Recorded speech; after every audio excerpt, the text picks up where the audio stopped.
Some crazy good Korean food served with a smile. With 5 area locations: 1100 South Fort Apache at Charleston, 7150 North Durango at Elkhorn, 4680 South Maryland Parkway, 1975 West Craig Road, and 7175 West Lake Mead Boulevard. The Dread Podcast with Thomas Moscow, Sundays at noon on KSHP North Las Vegas, AM and FM, 829-6HP North Las Vegas, and KSHP.com.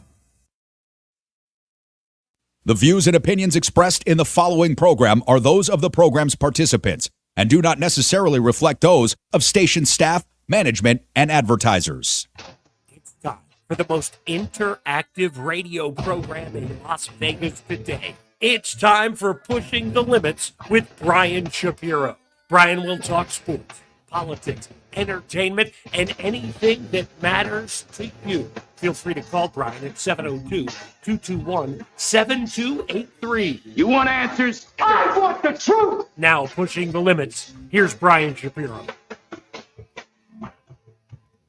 Friday edition of Pushing the Limits is rolling along here. KSHP AM 1400, 107.1 FM, streaming on the World Wide Web at the PTL Vegas YouTube page and beyond. Brian Shapiro, still a little bit under the weather. He's strengthening up as the days go by. He'll be ready to roll on Friday. But what is that I hear? How about let's go back to the 1970s? A group called Kiss. Outstanding. In makeup and without makeup. Talking about my hometown, my home state, who's all fired up because the NFL season kicked off last night in Kansas City as the Super Bowl champions took on my Detroit Lions. Yes, sir, Numchuck and PTL Nation out there. Detroit Rock City is fired up. The Detroit Lions go on the road and get a victory to kick off the NFL season over the Chiefs. An exciting one, 21-20, the final there. It's one of the best teams in the NFL going up against an upstart. One of the teams expected to maybe throw a monkey wrench into all things NFL this season. And sports fans, of course, pumped up. It's the NFL season kicking off. And it was a solid matchup last night there. Arrowhead was riled up, one of the tough places in the NFL to play. And Detroit went in there and got a win. A lot of hype surrounding the Detroit Lions, teams like the New York Jets, and a couple others in the NFL. And look, we know the sports landscape of America, the NFL sits at the top of the totem pole, right? It is the sport that most of us talk about without question. And you've got the U.S. Open going on right now. Of course, Brian Shapiro, big tennis guy, right? Big golf guy, big tennis guy. So we're going to focus on that. We have American Coco Gauff. She's in the final coming up this weekend on Saturday. She'll take on Sabalenka in the final at 1 o'clock Pacific time. I think it's 4 o'clock Eastern Standard Time there in Flushing Meadows, New York. So that's something that's going to be focused on this weekend. We're rolling into another weekend, folks. We're going into the weekend after the holiday weekend, right? And there's always stuff going on, especially here in Las Vegas, folks. So pretty pumped. And Detroit Rock City, you can't go wrong, right? The Honolulu Blue and Silver handled their business last night in Kansas City, baby. And look, there already was a ton of hype around the Detroit Lions this year. A lot more than a lot of us Detroit Lion fans are really down for. But now this is just going to only add to it. It's only going to add to it, Numchuck and PTL Nation out there, that they get a victory over the defending Stanley Cup champions. That'd be the Vegas Golden Knights. The defending Super Bowl champion, Kansas City Chiefs. Now, the Chiefs were missing two of their best players in Travis Kelce. They're all everything tight end, and also Chris Jones as well, too, one of their best defensive players. So there was that. That's why, as a Lions fan, I'm kind of want to not get too crazy about it. But this is a Detroit Lions franchise in the NFL, Numchuck, that has not had a playoff win since 1991. You and I were much, much, much younger then. And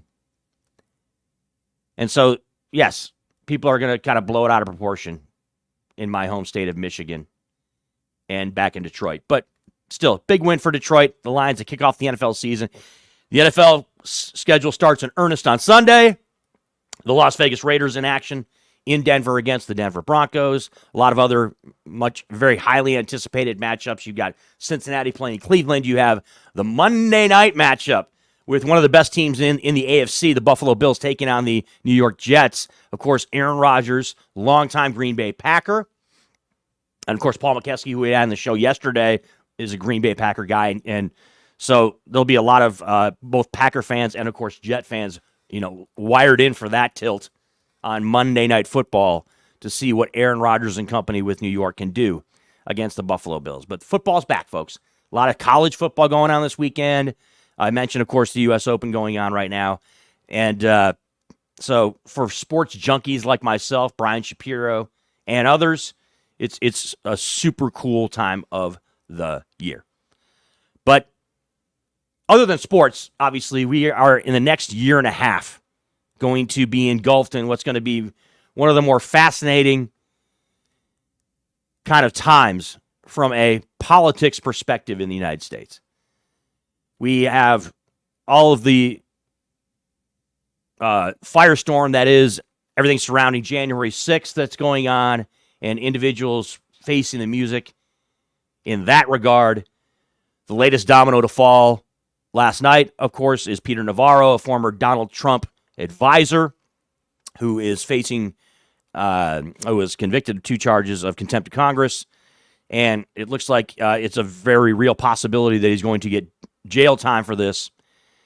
He has been, he's someone who's, been ultra defiant, someone who is one of those people who and a lot of who people like this are, who just want to just fire away against the establishment or against an entity, or just be flat out upset with everything, right? Peter Navarro is one of those guys you stand next to him and I say, "Hey, Peter, the sky is blue." And he looks up and says, "No, the sky is orange," and then tries to tell you why the sky is orange, and doesn't really make any sense. He just wants to be combative to be combative. And that's what Peter Navarro is. So he obviously got in front of microphones yesterday, and this has kind of been his MO the entire way through, because he's essentially being lumped in and been criticized because he's one of these individuals who's part of the whole January 6th situation, and also part a fake electorate scheme basically in Wisconsin, and essentially got in front of the microphones yesterday and was like, "Hey, I'll go to prison if I have to. I should," and still, to this day, doesn't think that he has he has zero regard whatsoever for the select committee in Congress, zero regard for rule of law, zero regard for any of that. So that's the position he's taken, and now the chickens have come home to roost for Peter Navarro, and we'll see exactly what it is, the punishment that is handed out to him in this case. But we're going to have a handful of these types of scenarios presenting themselves in the next year and a half and beyond, by the way, because of the 19 defendants in the Georgia case, other than the former president Donald Trump, as well as the other cases that are involved in this. Not only in January 6th, obviously, but of course the other cases involving, the Stormy Daniels stuff in New York and everything else. It's going to be a combination and a whirlwind of legal proceedings, trials, and of course in the backdrop of the 2024 election cycle going into the election next year. It's going to be wild, right?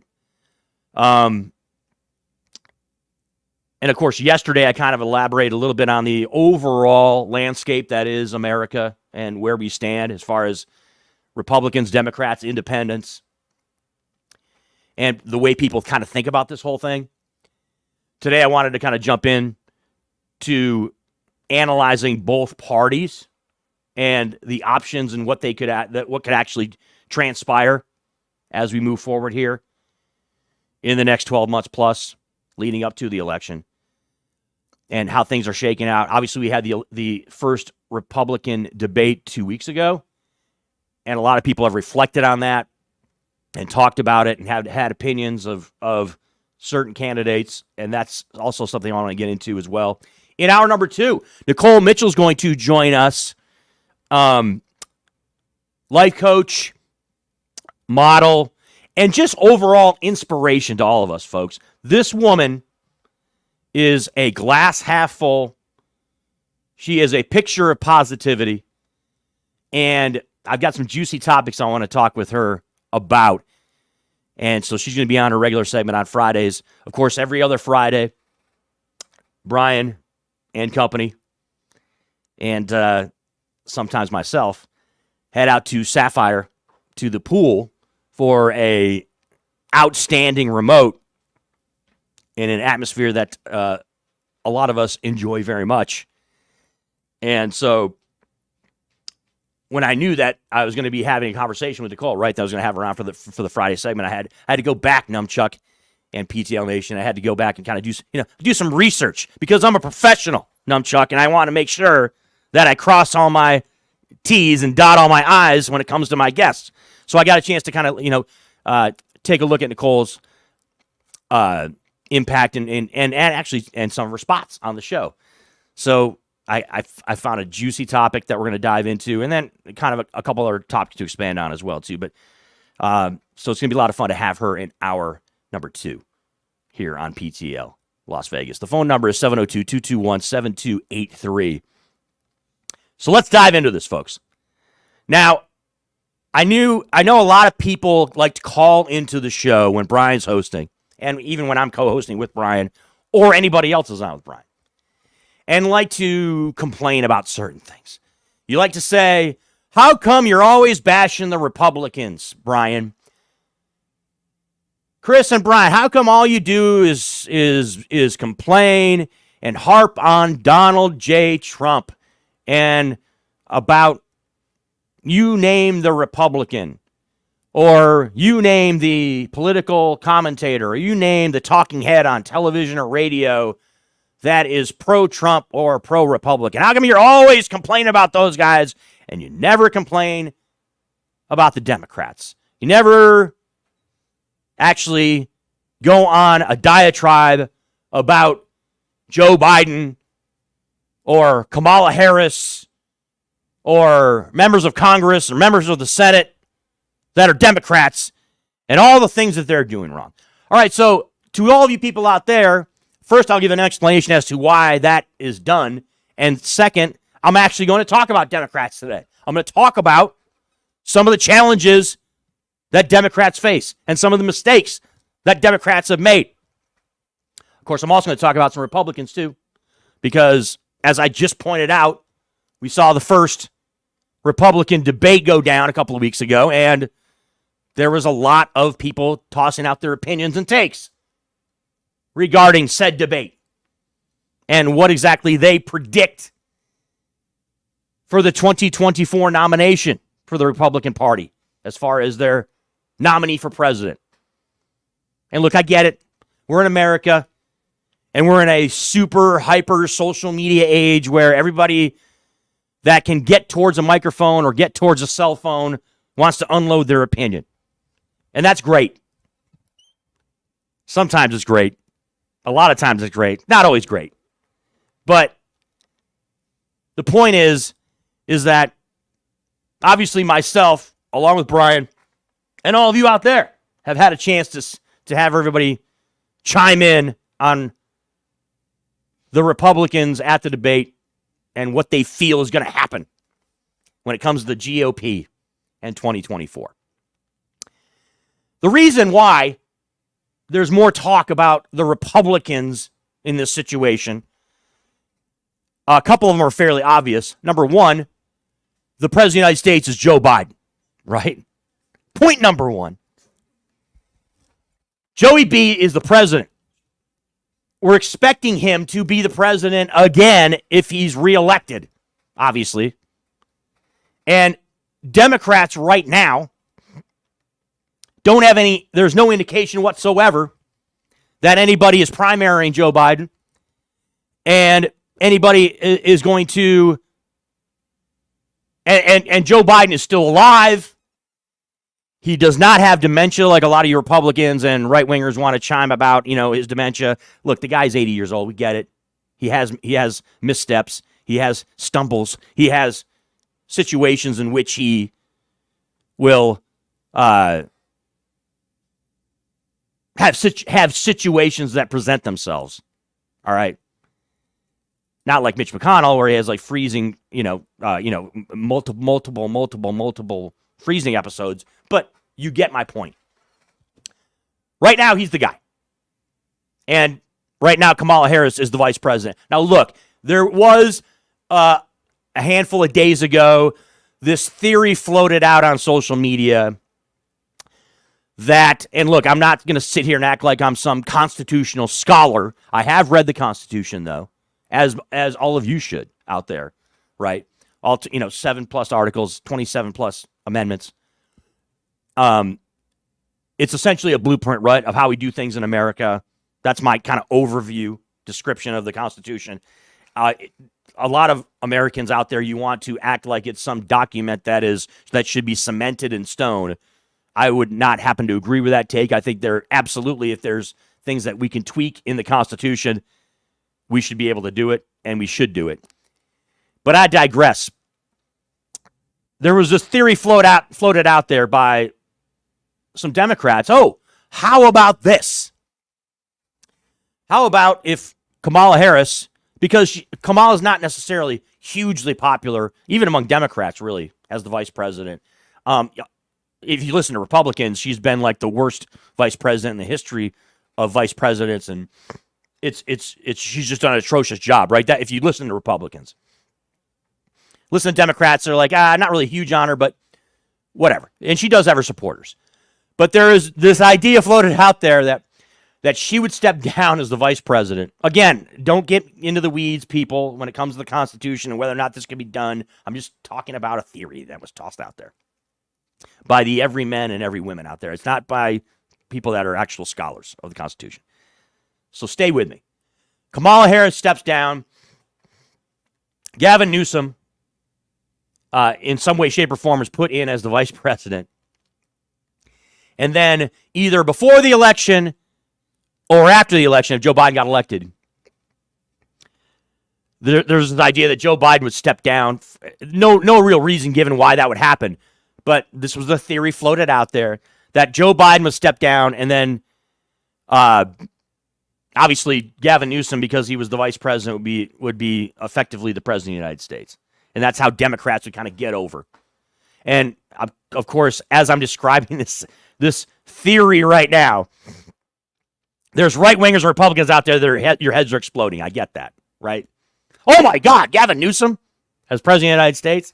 Because I talked to a lot of Republicans, and they are all over this whole notion of why, as a Democrat, would you want Gavin Newsom to be president? The guy's destroyed the state of California, blah, blah, blah, blah, blah, blah, blah, right? And by the way, if you have opinions on this, feel free to call here on PTL Las Vegas. We love opinions. We love you. I love to have some banter back and forth with you. And chime in at 702-221-7283. And I'll be checking also the YouTube feed as well, too. Because during the show, even when I do the show with Brian, I tend to be the one that likes to jump on the YouTube feed and beyond. So that's kind of the idea that's been pushed out by Democrats. But that's really the only thing that's been mentioned as far as any, and I don't even want to say it's a serious thing because it's not, because I believe there'd be all kinds of obstacles, both from not just obstacles from a logistical standpoint, obstacles from the Democratic Party and the DNC, right? As far as any kind of plan like that in which that would take place. And by the way, I didn't mention Kamala Harris just wouldn't go away. The idea is that Kamala Harris would take Dianne Feinstein's seat in California, essentially go back to being a senator in California, right? And that's how that would shape out. The reality is this. The reality is Joe Biden, barring that he passes away or in the next 16 to 18 months, he has some types of medical episodes in which he is not able to perform his duties and be the president of the United States, he's going to be the Democratic nominee. He's the president of the United States. He's been president for two years plus. All right. Which is kind of hilarious if you think about it. I mean, the guy hasn't even been president yet for 3 years. And Republicans have all this ammunition against Joe as the president and want to make preposterous claims like he's easily the worst president in the history of the republic, and yet they cite no actual reasons why they would state that case. So as of right now, right, Friday, September 8th, 2023, Joe Biden is going to be the nominee of the Democratic Party. There's no Marianne Williamson. There's no other candidate that's out there that is a viable, that is a realistic choice to fill that spot. So that's why, folks, we don't talk about, we don't opine about all these options when it comes to Democrats in the 2024 election. It's just not something to talk about. We could talk about people that we think are going to be, later on down the line, the next 4 to 8 to 12 years. We can talk about that.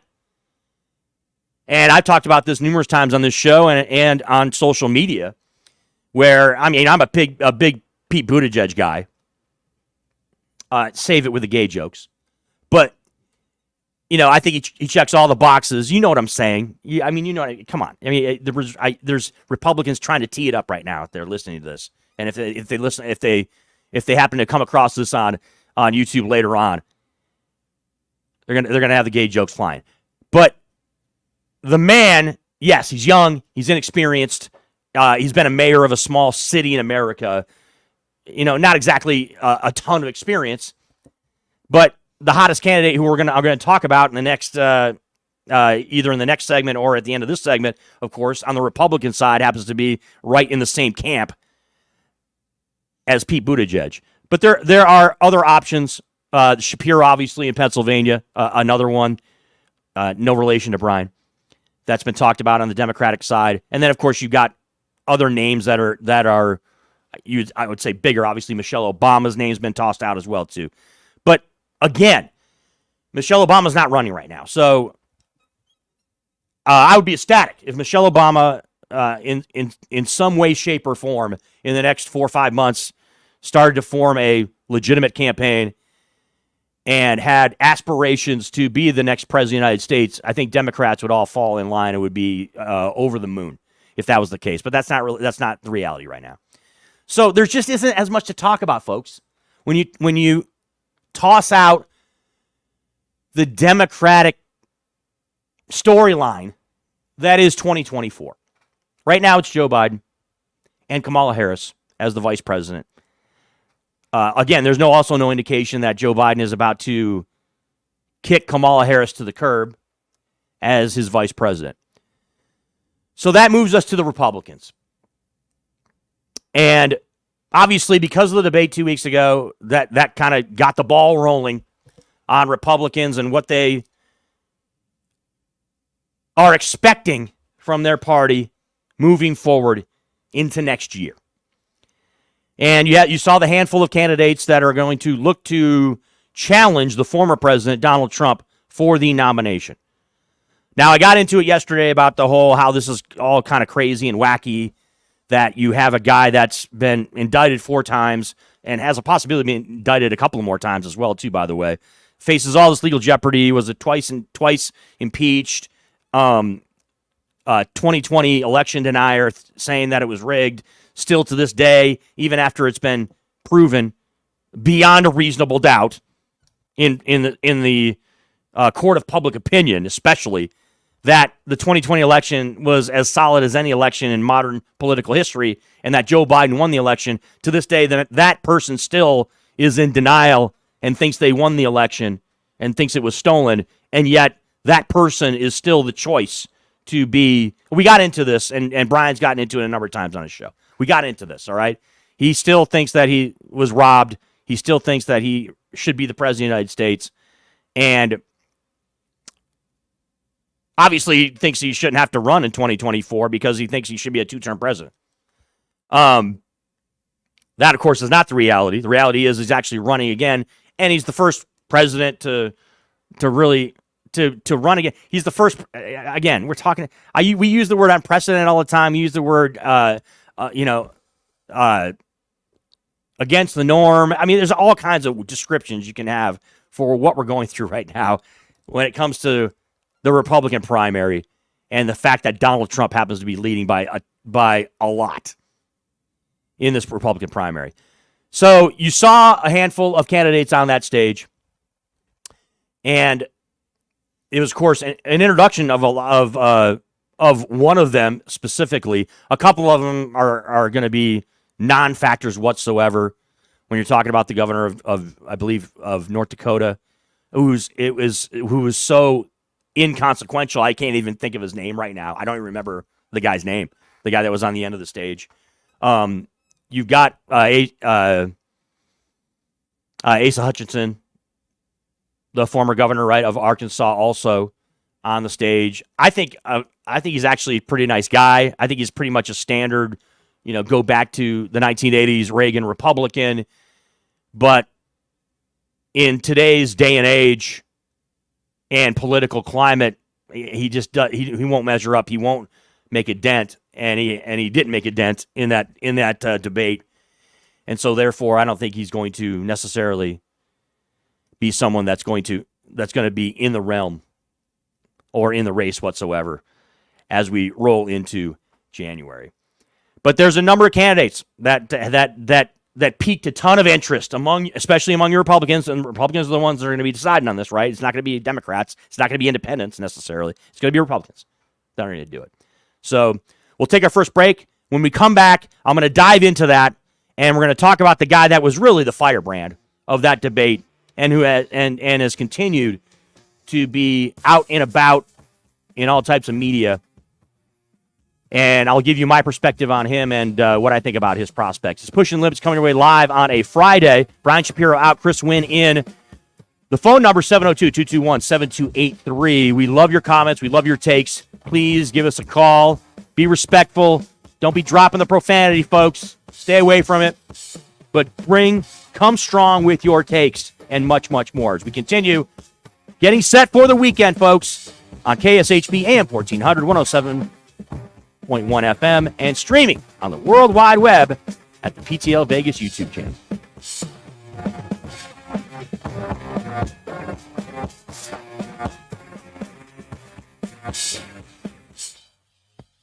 Hey, everybody. Are you struggling to find a pizza place that reminds you of Brooklyn? That true blue New York style pie? Well, worry no more. Stallone's Italian Eatery Pizza is a knockout. We're located at 467 East Silverado Ranch Boulevard, just off of Premium Road, half a mile east of South Point Casino, just minutes from the Las Vegas Strip. Come by and grab a slice of pie. Plus, check out our Brooklyn-inspired Italian cuisine. Our sandwiches are super. Hero, that is. Because why be a sub when you can be a hero? Stallone's Italian Eatery is here to serve you phenomenal food, Vegas. Forget about it.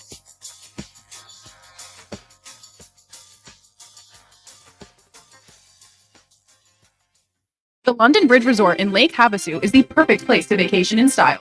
Their beautifully designed suites include stunning views, a kitchenette, and free Wi-Fi. The well-reviewed and affordable resort has tons of amenities, including a breakfast buffet, kids camp, a 9-hole golf course, 3 pools, a marina, boat tours, a water slide, and a great nightlife scene.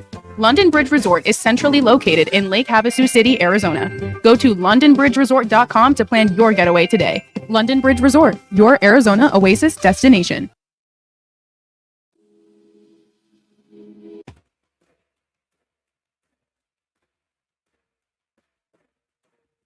Hey everybody, it's Brian Shapiro from Pushing the Limits here. I want to tell you guys about my good friends at the Postal Annex. They have a notary signing agent on site daily, no appointment needed, and they offer a full scale of printing services From shipping labels to documents, business cards, banners, photos, and business signage, they're your passport service headquarters. They offer passport photos, and they can renew your adult passports. If you're traveling in a hurry, they can get those passports to you within 7 days or less. Mailbox rentals with a physical street address, and they also receive your packages from Amazon, UPS, FedEx, USPS, and more. Here's the best part. If you're a Pushing the Limits listener, they have an introductory rate of only $39 for a 3-month service. You can't beat it. Give them a call, 702-873-8005. Check them out at 6130 West Flamingo Road. It's the Postal Annex. Tell them I sent you. Buying or selling a home is a huge life event that requires guidance from an expert in the industry and community. My name is Blake Winn. You may recognize my name as my grandfather was the best governor the state of Nevada has ever had. Growing up in Las Vegas, I've come to know this community intricately. Now, I am raising a family here as well, so I understand all the issues impacting our home and quality of life. As the top realtor for the #1 real estate team at Keller Williams, you can have confidence in my experience, knowledge, and track record. When it comes to buying, selling, or investing in real estate, choose a name you can trust and someone who understands the community you call home. Call Blake Winn today and experience the difference of a trusted expert. 702-540-3311. Sapphire Pool and Day Club, the world's only topless gentlemen's day club, introduces its 2023 pool season lineup with a bevy of beauties and social media celebrities throughout the summer who will all host alongside hundreds of Sapphire's topless poolside entertainers. Enjoy brunch in the sun with items like frittata-style omelets, stripping chicken, and French kiss toast before washing it down with signature summertime cocktails. 10 lines, beware. Go Bear! Ladies are welcome to go topless within the day club for the ultimate party. Guests can purchase affordable day bed packages, cabana packages, lounge chairs, and more. The best part though? Pushing the Limits will be broadcasting shows every other Friday throughout the pool season with a ton of surprise celebrity guests. Wow! Reserve your spot now. For more info, visit sapphirepoolLV.com or call 702-869-0003. That's 702-869-0003. See you at Sapphire. Hey everybody, it's Brian Shapiro from Pushing the Limits. I want to tell you guys about Sahara West Urgent Care and Wellness. They're conveniently located on the southwest corner of Sahara and Jones. They're open Monday through Friday, 9 a.m. to 9 p.m. and Saturday, 9 a.m. to 5 p.m. At Sahara West Urgent Care, they'll take care of all your healthcare needs. They offer routine services such as physicals, STD testing, car accident treatment, and work injuries. You name it, they do it. They have on-site x-ray, EKG, ultrasound, and labs. They treat chronic conditions such as asthma, blood pressure, diabetes, and more. They also offer general wellness exams and treatments such as testosterone enhancement and cancer screening. They're located on Sahara, 6125 West Sahara Avenue. Their number is 702-248-0554. And the best part, they accept most major insurances and affordable cash pay prices, office visits starting at just $95. And I'm also a client, so please give them a call, 702-248-0554.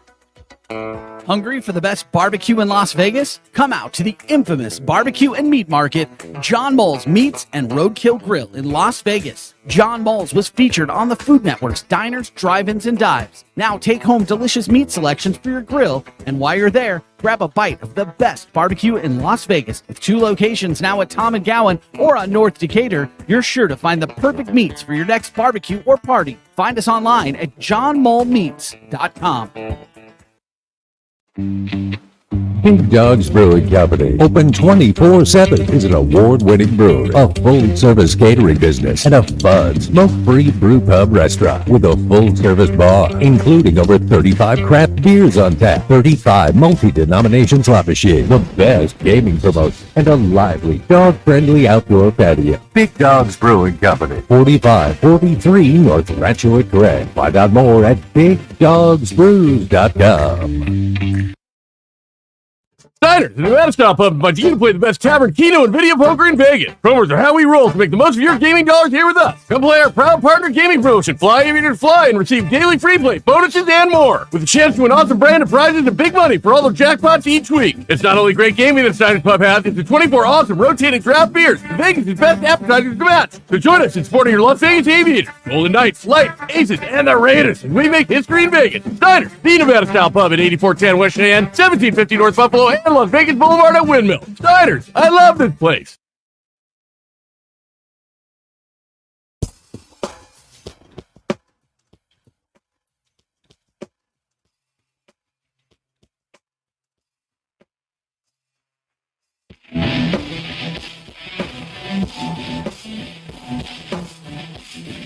Pushing Limits coming your way live on a Friday from fabulous Las Vegas, Nevada. Chris Winn in for Brian Shapiro. Shap back on Monday. I'll be there for my regular appearance, I believe, unless anything extraordinary happens, right? Ladies and gentlemen out there, Sahara West Urgent Care and Wellness saves you time and money and avoids huge emergency room bills. No insurance, $95 office visit, folks, except most insurance. Everything from ultrasound, x-ray, EKG, labs, etc. Everything from also wellness exams, pre-op clearances. If you have, COPD or asthma or blood pressure, cholesterol, diabetes issues, these can be treated as far as chronic medical conditions. Walk-ins absolutely welcome, folks. COVID-19 testing available now. Of course, we have the COVID situation kind of raising its ugly head as well, too.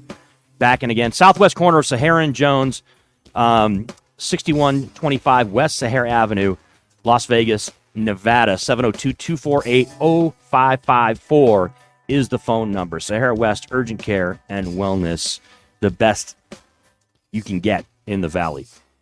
Again, Chris Winn in for Brian Shapiro, talking about kind of the situation that's about to take place, folks, in the world of American politics and the 2024 election cycle. We had the debate 2 weeks ago. Some of the faces out there that are going to be vying for the GOP nomination on the Republican side of things are going to challenge the former president of the United States. Donald Trump still comfortably in front right now, despite the fact that he is going to have a extremely busy schedule when it comes to his legal situation across the board. It's rather unbelievable, and he's going to try to find a way to juggle all of these court dates along with campaign stops and campaigning for president and trying to make his case. A lot going on with the former president, Donald J. Trump, and he's going to be doing a lot of media, I suspect. He's been doing a lot of media ever since he was bounced out of the White House on outlets. That's what we'll call them, outlets that happen to be right-wing outlets, the likes of Newsmax and OAN and right-wing. I don't even know what the name of that station is that's on the web that puts a lot of people without any type of credibility whatsoever on it. But that being said, he's going to be out there, and the people that are going to be facing off against him in his party are the likes of Chris Christie, right? Vivek Ramaswamy, Nikki Haley, Mike Pence. Of course, obviously, Ron DeSantis in Florida look to be the primary candidates against him. We saw it in the debate. Everybody had their takes and their views as far as who, quote unquote, won the debate. I think it was fairly clear to me who had the most beneficial debate, is the way I'll put it, and that was Nikki Haley.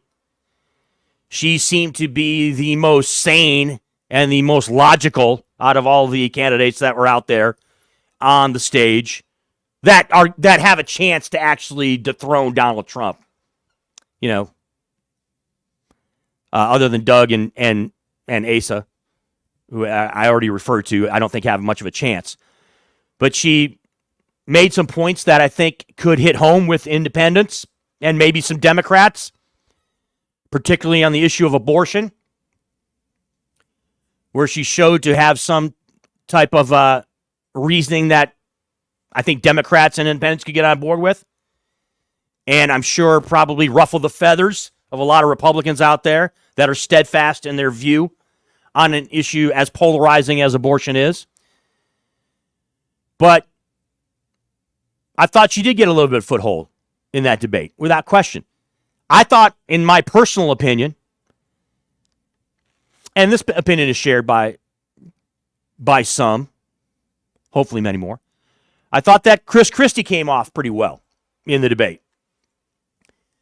We understand Chris Christie has issues from an electability standpoint. That's been abundantly clear, given his history and what happened in 2016 with him as a candidate and kind of the interactional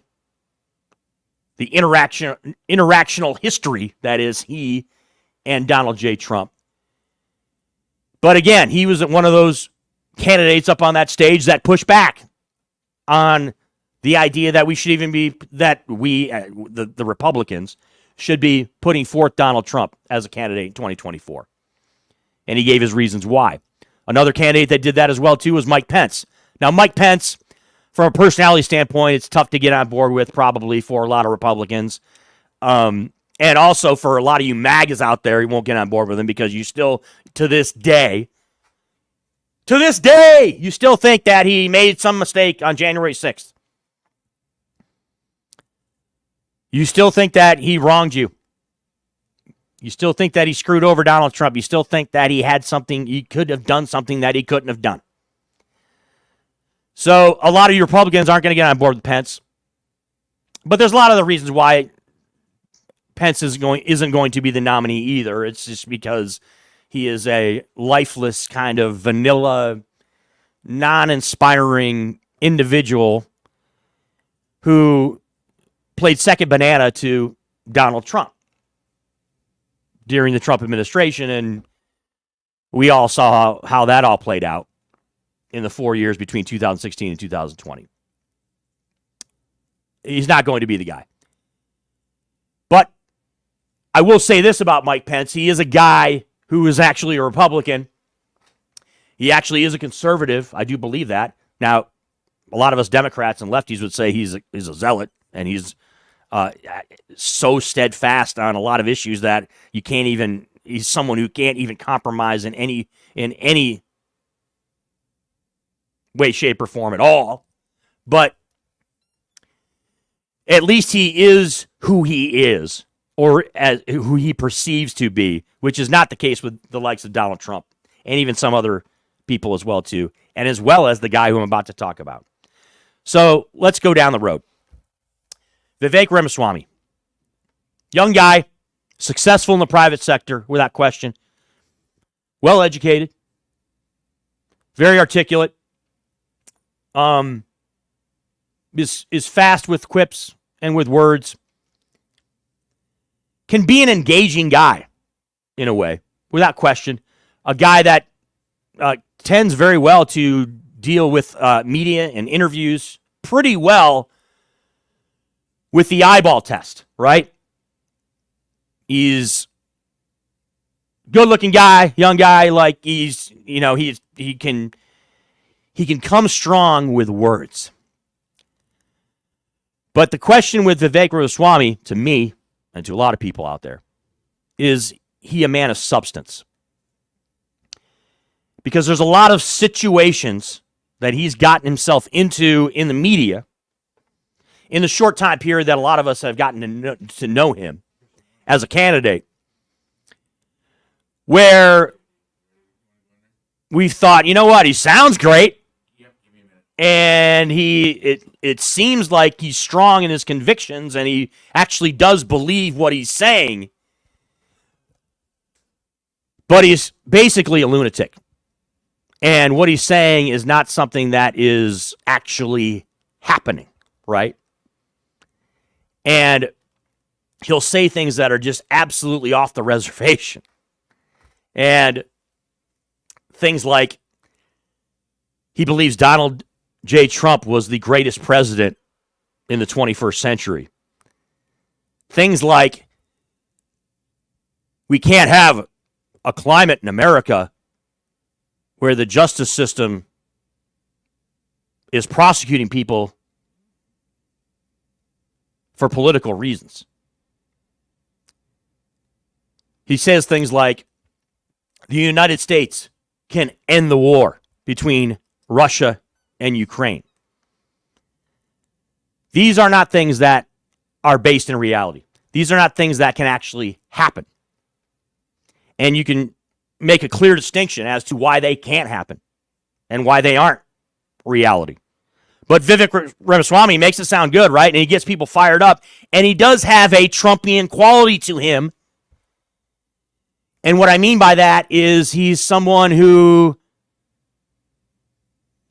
is very boastful, right? At times comes off as pompous and arrogant, elitist, if you want to use that word too, right? Where he wants to be perceived as the smartest guy in the room, as if he has all the answers, as if he is the reason, as if he's the guy that can fix everything.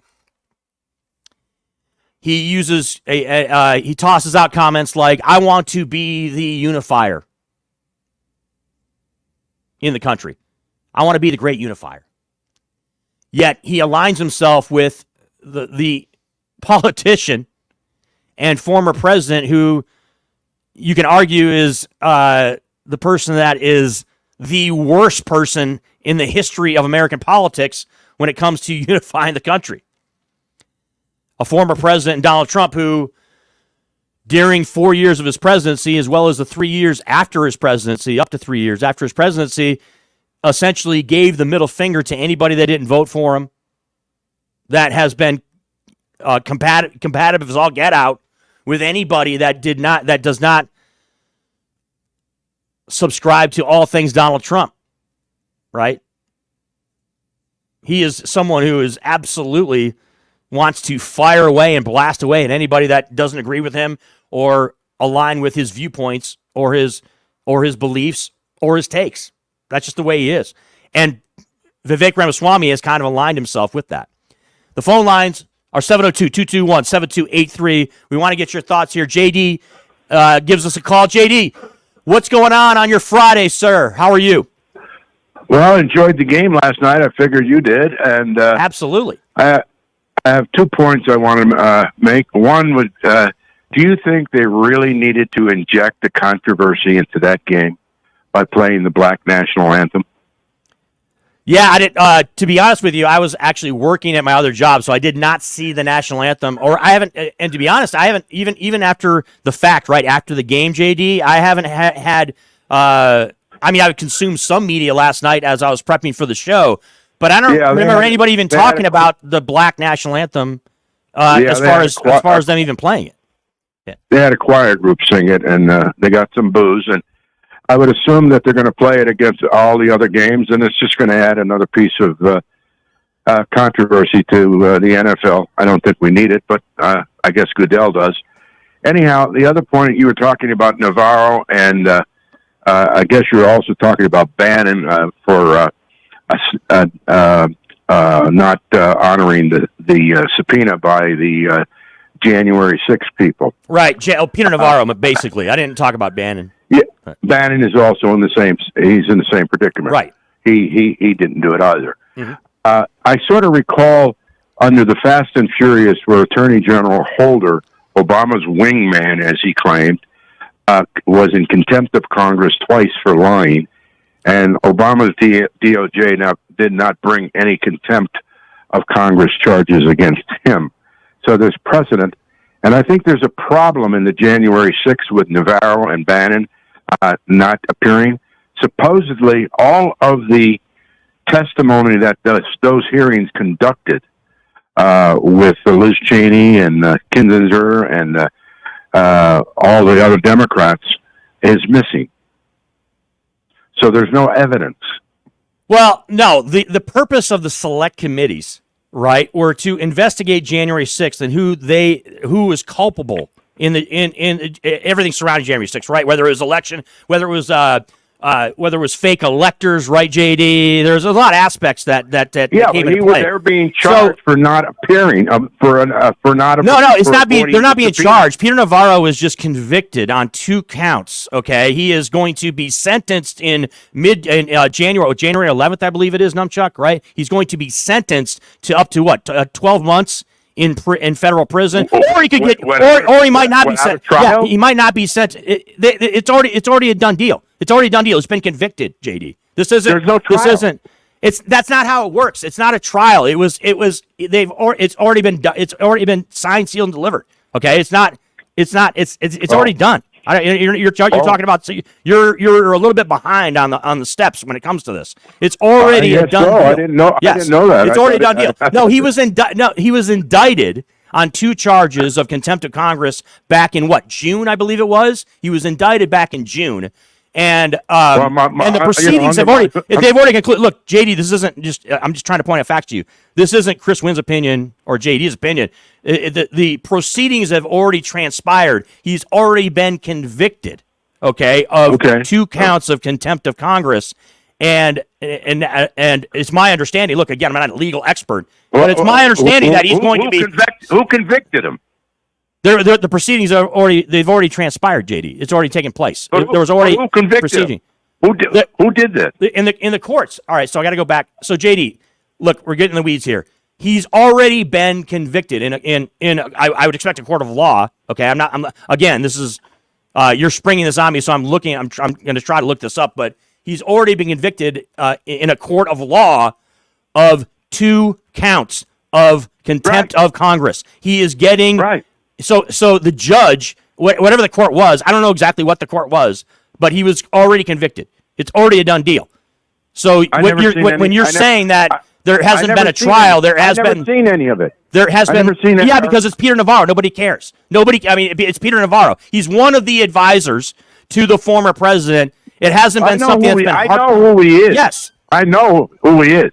But when I say you're getting in the weeds, I'm saying that you're kind of missing the point. It's already a done deal. It's signed, sealed. The horses. JD, I'll use the term both of you and I can understand. The horse is already out of the barn. He's already been convicted. I have to admit to my stupidity. Let me talk. It's not your stupidity. No, it's not your stupidity. No, JD, it's not your stupidity. It's not your stupidity. I'm responding. Hey, JD, I hate to tell you this. I am actually hosting the show today. So I'm going to talk. Give me a chance to talk. Oh, so go ahead. So you were not aware that he's already been convicted of 2 counts? Yes, you weren't aware of that. I missed it.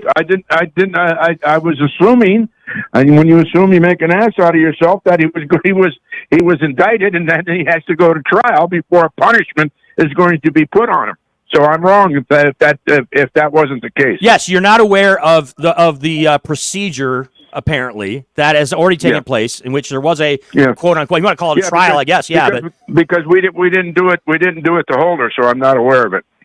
Well, I know, and so look, I get it. You're a Republican. You want to go back and you want to talk about how the Democrats didn't do this, and so. And by the way, you want to go back to like a decade plus. I mean, it's. I mean, look, I get it. Here, let me make a general statement, and then I'll let you make your other point if you have another point. Okay.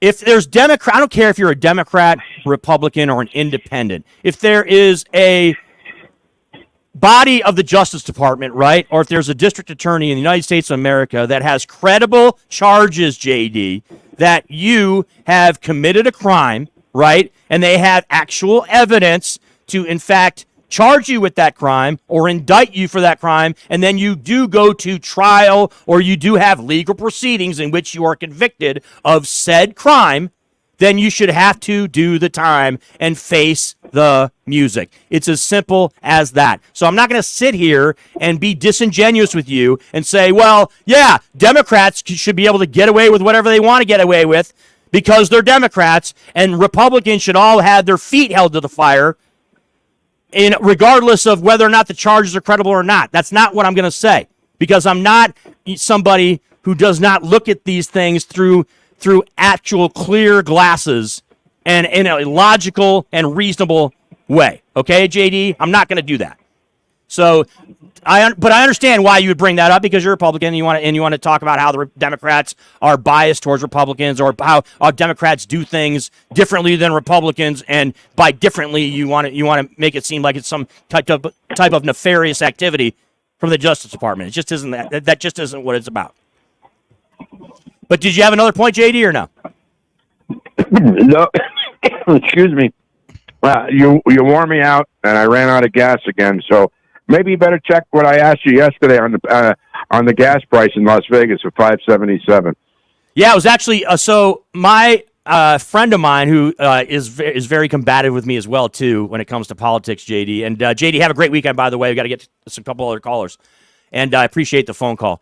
So my friend Mark Nilsson did point out to me that yes, there was a point in time, I believe a few years ago, in which the average in Nevada did get to 565, I believe. So I stand corrected because I did not remember that. Now, look, it could have been a short time period. I know exactly what the time period was. It could have been maybe over the course of a couple of weeks to a month in which that average was that high. But I honestly do not remember. And I pointed out yesterday the reason why. Because when I go to the pump, just like every other Nevadan, just like every other American, when I go to the pump, it does irk me, right? When you see that you have to pay a lot to get gas. It makes me upset. But I get upset for about 5 seconds, and then I actually snap back into more sense and reality and say, okay, I'm not going to sit here and blame Joe Biden because blame the President of the United States because gas prices are high. Because I do also reflect and say, hey, there is a global oil and gas business out there that comes into play when you talk about gas prices. 702-221-7283.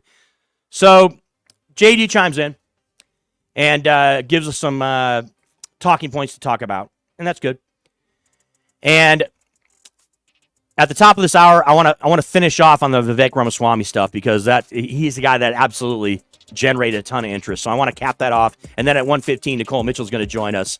And we got some great topics to bounce around with her as well, too, for her regular Friday segment. It is Pushing Limits coming your way live here on a Friday.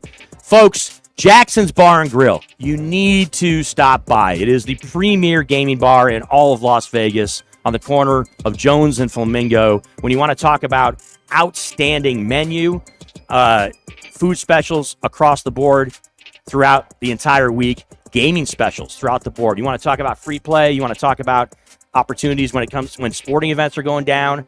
And you got, especially when the Vegas Golden Knights season ramps up, you got Pass the Puck going on there, plus a number of other gaming options.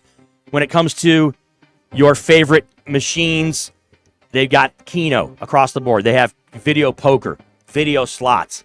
Outstanding. They do a great job over at Jackson's Bar and Grill, corner of Jones and Flamingo, Las Vegas's premier gaming bar. I can't pump it up enough.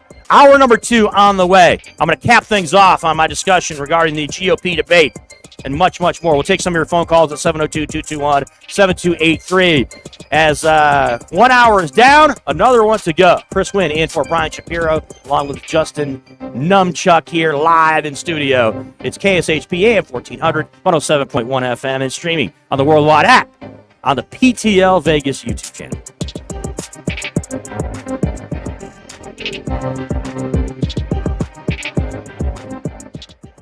KSHP North Film Festival Radio, Saturday afternoons at 3 on KSHP North Las Vegas, AM and FM, 829-68P North Las Vegas, and KSHP.com. Hey, everybody. Are you struggling to find a pizza place that reminds you of Brooklyn? That true blue New York style pie? Well, worry no more. Stallone's Italian Eatery Pizza is a knockout. We're located at 467 East Silverado Ranch Boulevard, just off of Premium Road, half a mile east of South Point Casino, just minutes from the Las Vegas Strip. Come by and grab a slice of pie. Plus, check out our Brooklyn-inspired Italian cuisine. Our sandwiches are super. Hero, that is. Because why be a sub when you can be a hero? Stallone's Italian Eatery is here to serve you phenomenal food, Vegas. Forget about it. The world-famous radio.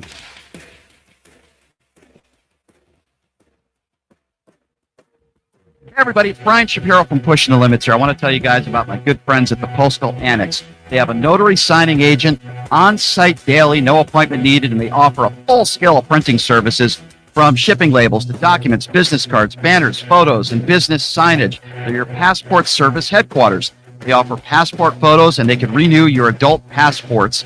If you're traveling in a hurry, they can get those passports to you within 7 days or less. Mailbox rentals with a physical street address, and they also receive your packages from Amazon, UPS, FedEx, USPS, and more. Here's the best part. If you're a Pushing the Limits listener, they have an introductory rate of only $39 for a 3-month service. You can't beat it. Give them a call. 702-873-8005. Check them out at 6130 West Flamingo Road. It's the Postal Annex. Tell them I sent you. Buying or selling a home is a huge life event that requires guidance from an expert in the industry and community. My name is Blake Winn. You may recognize my name as my grandfather was the best governor the state of Nevada has ever had.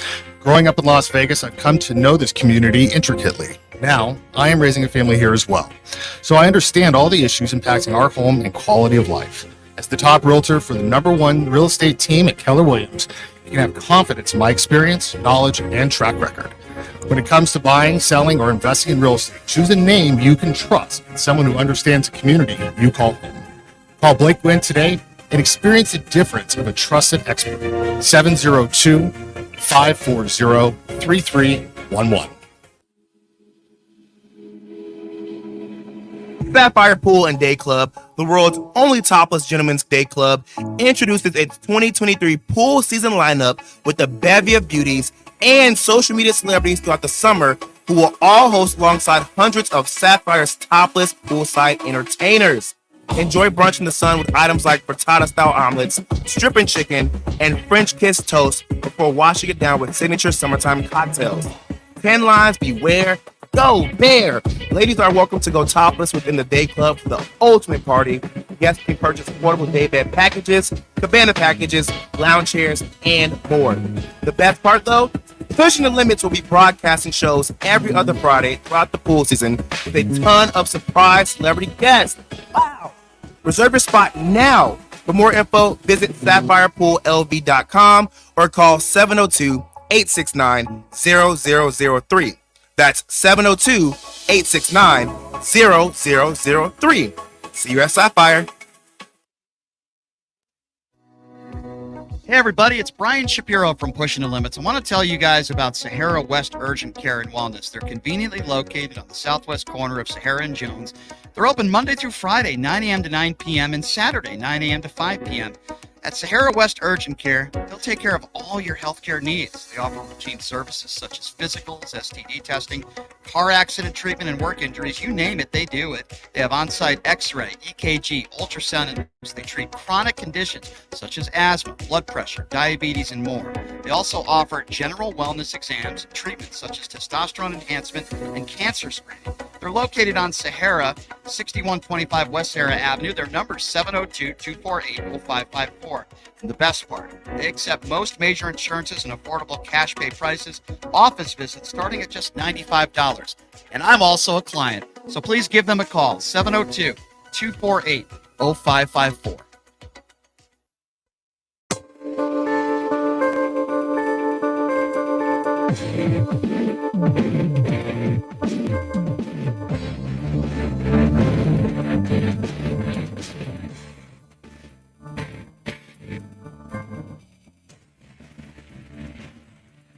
Hour 2 Pushing the Limits coming away live. It's Friday. Getting set for the weekend, folks. Chris Winn is in for Brian Shapiro. Still feeling a little bit under the weather. You know, Shapiro's got a busy life, man. He got run down a little bit. The immune system took a little bit of a hit on Wednesday, and it kind of all came to a head. So he needed a couple of days off. No worries, though. I'm Chris Winn in for Brian today. You can find us all over the web on the YouTube page at PTL Vegas. Also, find us here on KSHB, the airwaves in Las Vegas, AM 1400, 107.1 FM on both ends of the dial. Been talking a lot about American politics as a whole. We had the debate a couple of weeks back with the GOP candidates getting a chance to kind of familiarize themselves with the American public. Some of them we had never really heard of before or actually seen on stage or been aware of from the perspective of American politics as a whole, right? You didn't see them. And I touched on a number of them, of course, and whether or not I think they have a possibility of being the GOP candidate. Look, we're still a long ways off, right, from Super Tuesday and getting into the meat that is the 2024 GOP nomination. But a lot of those candidates made their case in that debate, and they will continue to as we roll through the fall here into the winter and beyond. Of course, talking about Chris Christie, talking about, of course, Nikki Haley. Nikki Haley's got a chance, all right? It seems as a Democrat, that'd be strange to say, right? Because a woman, especially a woman of color, right, in the Republican Party, you would think that would be the Democratic Party, given how much more receptive the Democratic Party is to minority candidates on a national level than the Republican Party is. But she stamped out her claim. She is someone who has carved out a niche in that party. And again, like I said about Mike Pence being a real Republican, like I've said about Chris Christie being a real Republican, like I've said about pretty much everybody on that stage a couple of weeks ago, they are real Republicans. Nikki Haley is a real Republican. I think she's conservative. She's someone who has Republican ideology and values. I don't feel that way about Donald Trump. I've talked about that numerous times. I've said that. Donald Trump, yes, had an R next to his name, was president of the United States with an R next to his name. He's not a Republican. Never has been a Republican. In fact, if you want to call him political in any way, shape, or form, or you want to call his ideology anything at all, it would probably be on the left. And he's been and he's portrayed himself that way his entire life and his entire public life going back to the 80s. When people actually started to find out who Donald Trump was. He's not a Republican, folks. Yes, Republicans were able to do things with him at the helm in between 2016 and 2020. We get that. Mitch McConnell, the powers that be in Washington, D.C., Republicans were able to implement things like the 2017 tax cut, like everything that transpired during his administration was done by Republicans. It wasn't done by Democrats. But you're going to really sit back and try to tell me and try to tell Americans out there that Donald Trump's a Republican? Give me a break. That he's a conservative? All that nonsense that went down with Trump and all the religious situations that presented themselves, i.e. holding the Bible upside down, him saying all these preposterous things about how, he's asked the question, what's your favorite, the New Testament or the Old Testament? His answer is, I don't want to talk about that. It's too personal. I mean, come on, man. There was so much of a sham aspect to Donald Trump on a number of different things that it was laughable at times. It was flat out laughable. And a lot of you people out there believed it. A lot of you still believe it to this day. That Donald Trump's some conservative, that he's an actual Republican, that he represents you. A lot of you people out there. I use that phrase a lot because it's I use it for a purpose because I mean it. A lot of you people out there think that he stands for the little man or for the average Joe, the average Jane. He doesn't. All right, he's been an elitist, kind of pompous a-hole his entire life. All he cares about is money and himself, and that's kind of the way he's been. Right? The phone lines are 702-221-7283. And Vivek Ramaswamy is kind of walking in those footsteps, the Donald Trump footsteps, right? I talked about this with Brian on Monday on the show. I don't think Vivek Ramaswamy is running to be president of the United States. First of all, he doesn't really have a real chance even to get the nomination in the Republican Party. But second of all, I think he talked about this. He was caught on camera talking about how he's using the Republican Party. He's using the GOP to further his interests. He didn't use those words, further his own interests, but we get the point. He's someone who's trying to elevate his image and his profile by running for president, and the end goal for him is not to end up in the Oval Office. 702-221-7283 is the phone number. Edward joins us on the phone lines. Edward, we appreciate the phone call. How are you, my friend? Hey, happy Friday, by the way. Happy Friday. Happy Friday. I do want to say I do agree with you, though. I think most of us are a-holes, and most of us care about money. So that's okay. Well, I was just talking. No, but Edward, seriously, I'm talking about Donald Trump. Yeah, I have a viewpoint on Donald. I got to be honest, Edward. I thought he was entertaining as a TV personality, right? As someone watching on TV with The Apprentice, I thought he was entertaining. Yeah. The only time I started having a problem with Donald Trump is when he starts to run for public office, right? You start to go into the politics realm, and you have the mentality and the attitude that Donald Trump has. It just seems it was oil and water, right? We don't need to get into all the reasons why I think that, because they're clearly evident out there. They are as clear as the eye can see out there as to what I'm talking about. But that's just the way I feel. And so, what do you think? I mean, do you think Vivek Ramaswamy is kind of going down the same road? He's kind of going down the same road. Like, I was a successful guy in the private sector, so hey, I've got all the answers when it comes to politics. Yeah. What's happening, Chris, is the fact you mentioned Donald Trump a lot. You're giving him free publicity, and this is what happened in these elections. People gave Donald Trump a lot of free publicity. They talked about him. People would pay millions of dollars to get that, but he had a bunch of haters that ran their mouths and talked about him constantly. So when you and other people talk about him, good or bad, he still gets free press out of it, where people pay multi-millions of dollars for that. As long as you're talking about him, you're keeping him alive in a way. Well, here's the thing on that, though. So let me respond to that, though. So you call it free publicity. I would say I would kind of frame it in a little bit different way.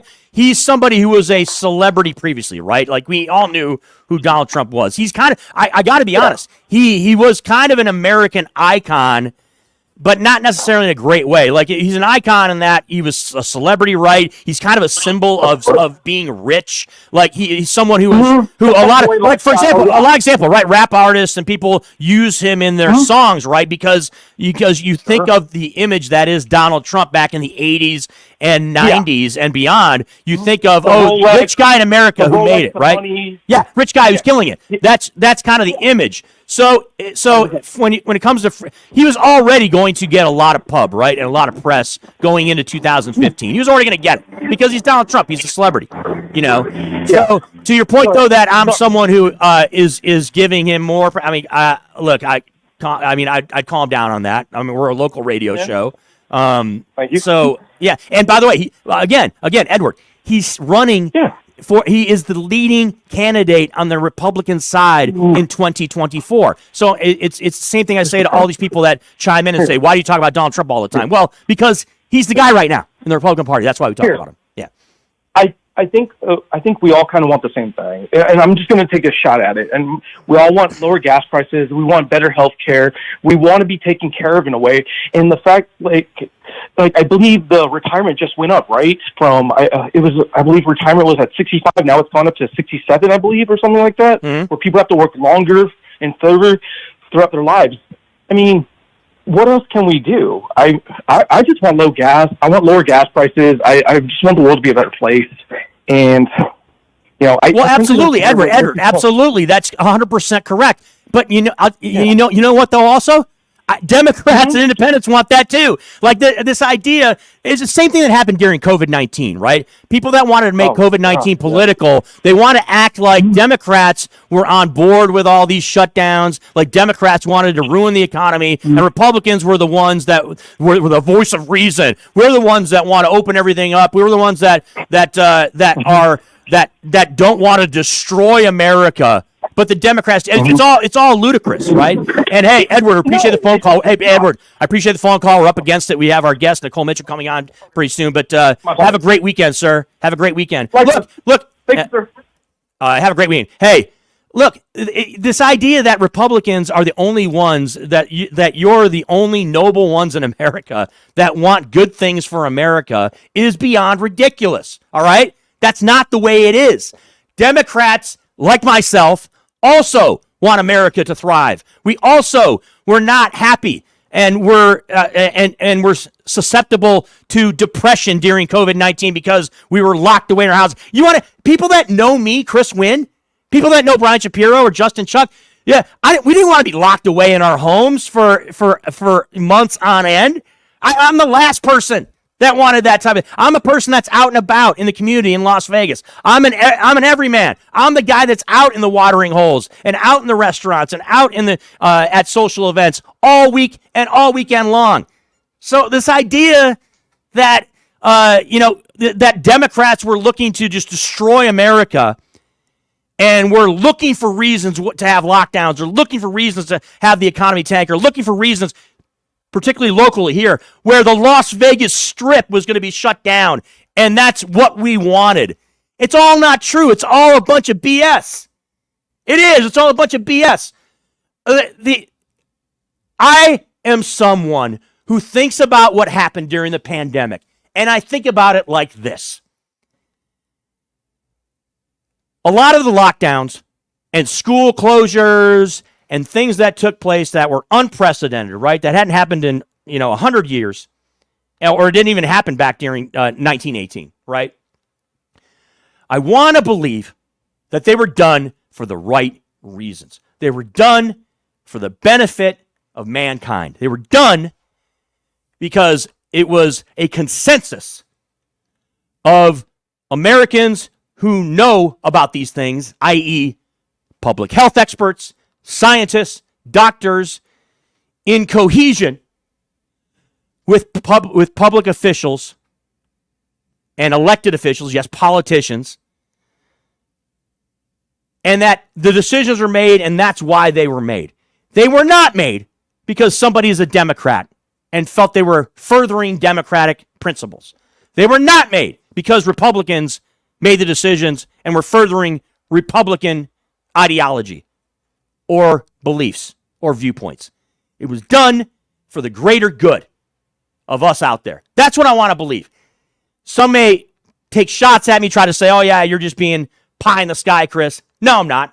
No, I'm not. That's exactly the way I felt. And that's back during the pandemic when all of us were going through it, by the way. And that's another thing, too, is that a lot of Republicans and people that want to bitch and moan about everything that happened during COVID, they want to act like they're the only ones that were affected. Me and my family were affected. Or they bring up their anecdotal stories about how,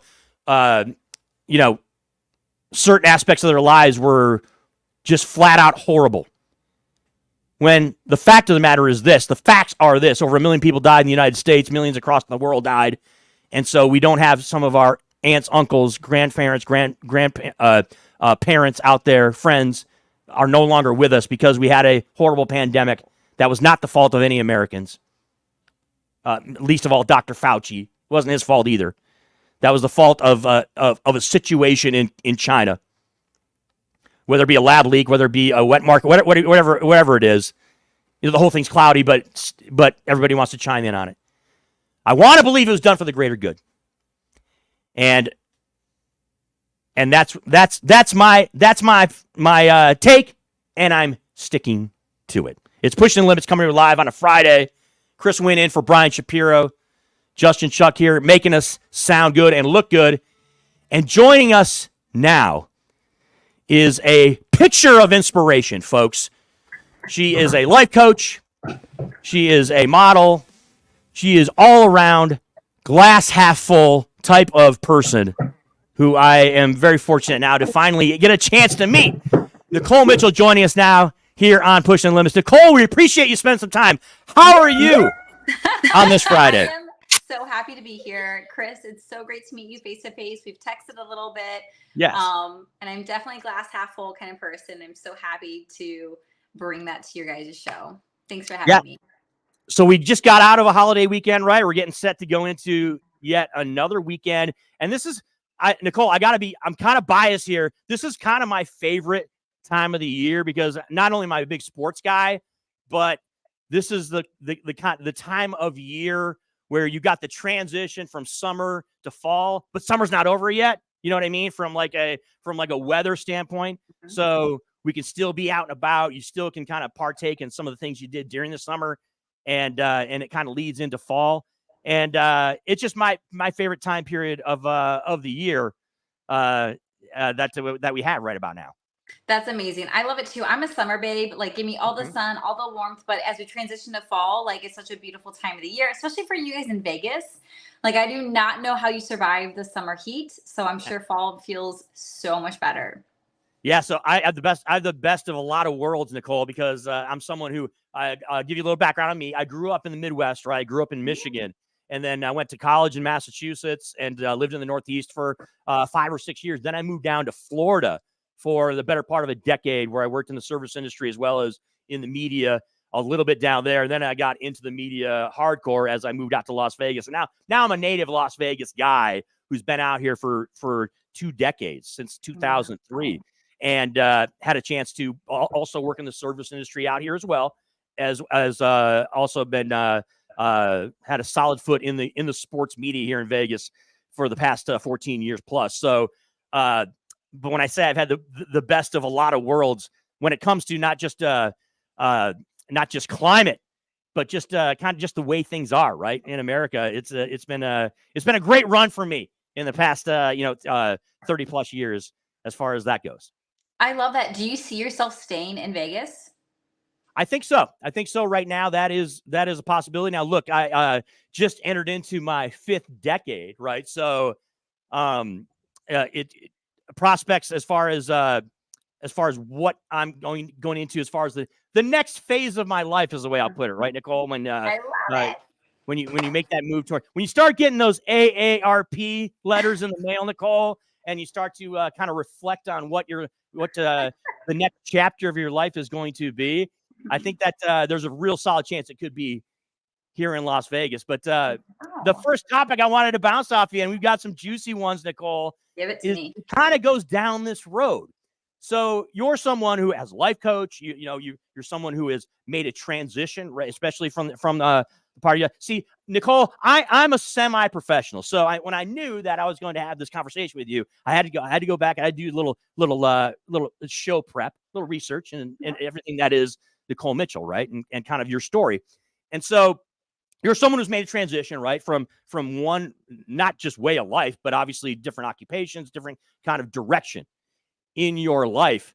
And so as a woman, I can imagine that that's something that of course is going to be pretty seismic, right? I mean, it's something that is going to given where you started from and the background that you came from, and then now going into the realm that is Nikole Mitchell now in 2023.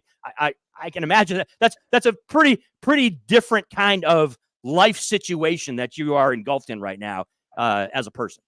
Yeah, I was on a live stream just before this with my Onlyfans subscribers, with my VIPs, and I was telling them how that journey, that transition from the religious community into the adult industry, from being married to getting divorced, from being dependent on a man's income to producing my own income for my 3 children and I in California. Like, I lost everyone. I lost my family. I lost my 3 best friends, and it was a very rough emotional journey. But for me, my happiness, my peace, my truth was worth it. And now I'm reaping the benefits. I have a beautiful life. I have a beautiful home. I have an incredible career. I meet the most incredible people. I'm here with you on this show, Chris. Like, my life is so meaningful and beautiful, but it required me to take charge of it and decide for myself what I wanted and not what others wanted for me. That's so great to hear, Nikole. And look, the reason why I wanted to dive into this topic is because I was floating around social media the other day, Nikole, and I understand that in the United States, we have a particular society in which we have kind of expectations of people, right? And especially when it comes to gender, right? When it comes to American men in this country, there's an expectation, right, that you're going to be the breadwinner, that you should strive for success, whatever you would define as success, right? There's kind of a progression throughout life in which there's kind of the norm, I guess, is something that's tossed out there, and it's the same with women, right? And there's certain viewpoints that we have when it comes to women and their role in American society. Now, we understand that around the world, societies are completely different, right? And I'll use the word unfortunately, in a lot of societies around the world, there is not any type of even keel whatsoever when it comes to both genders, whether it's male and female, and their roles in those societies. So I was bouncing around social media a couple of days ago, Nikole, and I came across this clip. Now, I don't know if you're aware of the Young Turks. They are basically like kind of a left-wing, democratic, progressive YouTube channel. They champion a lot of things, all things, democratic, and they do take a lot of shots at Republicans and conservatives and stuff like that. But they came across this clip in which this woman, this young woman, I'll call her young woman because she's young to me. I was born in 1970, but she's a 29-year-old woman by the name of Julia. And Numchuck and I had the clip, and she's talking about her own personal situation, her life situation as she starts to creep towards 30 years old. And I want to have you listen to this, and I'm going to kind of opine on this and chime in, because there was a reaction to this reaction, both from the Young Turks as well as someone who is a conservative talking head on social media and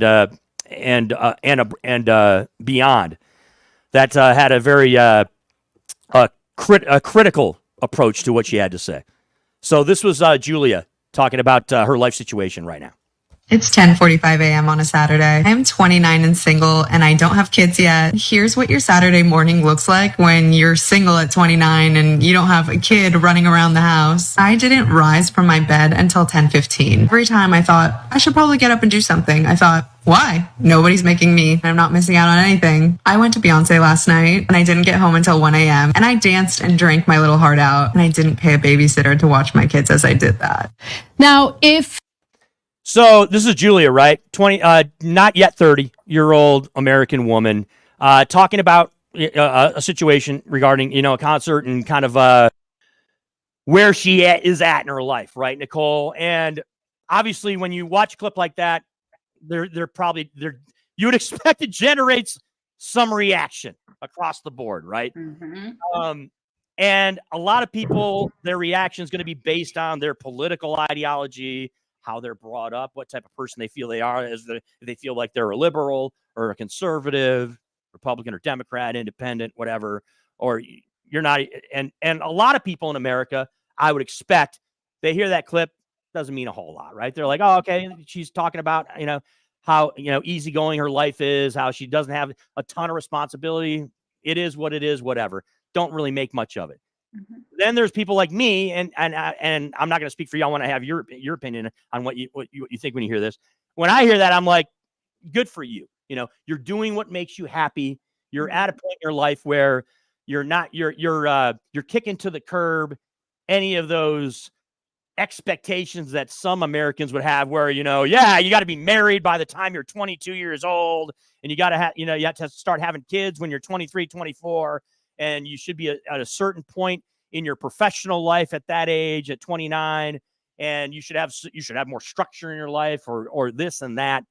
And I would say I'm a person, because I'm kind of like Brian in this aspect, where I kind of mock that, and I kind of I try to and at times I can be combative, and I want to push back against that kind of perspective.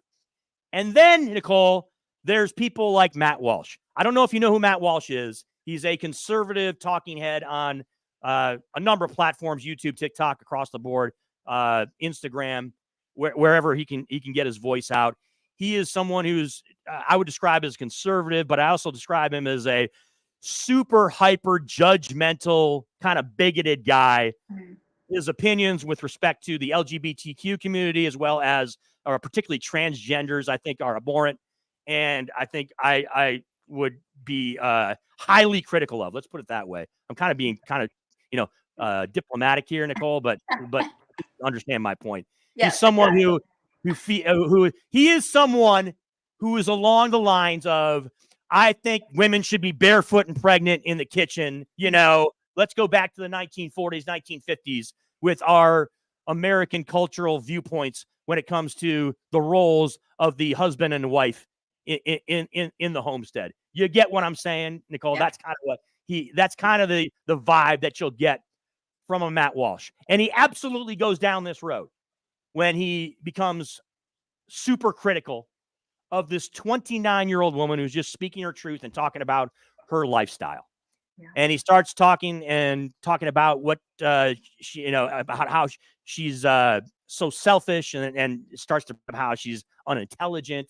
Unintelligent was not the phrase he used, but starts being just highly critical of this woman. First off, what are your reactions when you hear that comment by that young woman, Julia? Yeah, when I heard that earlier, I was like, good on you, girlfriend. Like, soak it in, enjoy it. Like, and something I loved about that video is when she talked about, like, I'm 29, I don't have kids. Later in the video, she says, I don't have kids yet. So there's even a possible desire she might want them. And she's hyper aware of, like, enjoy this while I have it. Because anyone who's a parent, unless you're lying to yourself, knows how much work children are, knows like the lack of sleep you get and the responsibilities you have. And you're not always able to go to concerts till 1 a.m. and you're not always able to sleep until 10:15. Like, if you're in that season, enjoy it. Good for you. I'm happy for you. Yeah, that's a big thing, right? Is happiness and people being comfortable in their own skin as far as what they feel their path is in life, right? Your path is different than hers. You're a woman who's a mother, right? Of three beautiful children. And like, and again, as I pointed out, and as you pointed out, you're someone who's made a transition from one way of life essentially into another. And we can get into this, but like, it's absolutely how she makes herself happy is conducting her life in the way that she conducts it. And so that's why I find it so problematic, Nikole. I just have such a beef with people like Matt Walsh who want to paint a picture or paint people into a corner in which they would not necessarily be happy in that situation, Matt. Look, I get it. There's a lot of women out there that want to be that have a kind of viewpoint, right, Nikole, of this is what my life wants to be. I saw it when I was younger, when I was in my late teens, early 20s, and women that I was either friends with or that I was dating, right, where they had, I've got a plan, right? Bang, bang, bang, bang, bang. A, B, C, D. I want to do it this way. And if I don't, I'm going to have some kind of negative viewpoint on myself, right? I'm going to have some type of self-loathing almost that I was not able to accomplish that. That's just not the way it is, right? When you take a look at it, particularly American society and American women when it comes to 2023. Did you know the happiest segment in the American population are single, childless women? And so even though we have research and data that backs us up, we get commenters and haters who say, women don't know what they want. Women don't know what makes them happy. Even when I made this massive change in my life and career, I got so many messages from people saying, you don't know what you want. Let me tell you what you should want. Let me tell you what's going to bring you happiness. You're ruining your family. And here we are 4 years in. I'm able to provide the most I've ever been able to provide for my children. We're in this gorgeous home. They've gone to a private school for 4 years.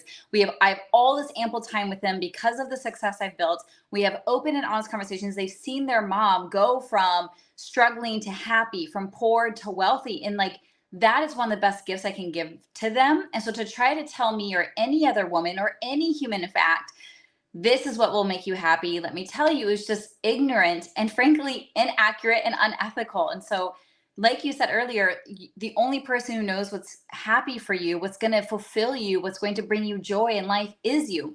And I will say this, Chris, I have 3 children, and I was taught I was supposed to have children.